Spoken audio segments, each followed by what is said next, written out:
Sa pagsisimula ng impeachment trial ni VP Sara, bilang mga argumento ang nag-init sa social media. Umusbong din ang issue ng online bullying.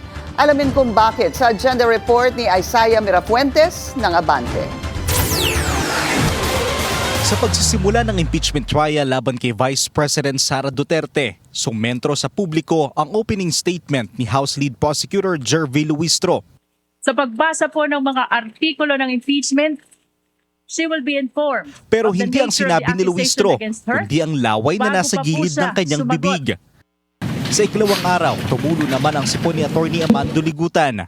Kumalat rin online ang video explanation ni dating DOE Undersecretary Astra Pimentel. Alam nyo, that is a sign that like, no, psychologically, scientifically, ayun yung mismo katotoy na season mo galing ay merong extra result sa kanyang body, body expression. My God, that's a big lie, especially if you're a former official of the government.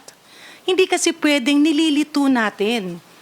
Paliwanag ni Garin, walang koneksyon sa sinasabi ng isang tao ang nagiging reaksyon ng katawan. Pag hindi ka pinainom ng tubig, simula umaga hanggang hapon kasi bawal.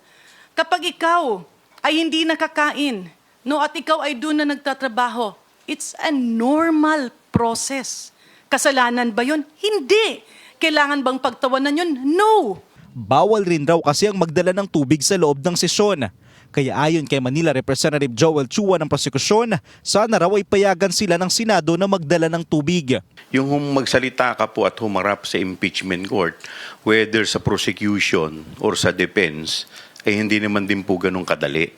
Siyempre, lahat naman po kami, tao rin, at nandoon din yung stress, nandoon din po yung tension.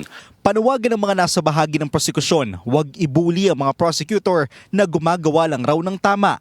At sana raw ay huwag ilihis ang totoong issue dahil ang dapat raw na pinag-uusapan ay ang pananagutan ni VP Sara sa bayan. Para sa agenda, Isaiah Mirafuentes, Abante.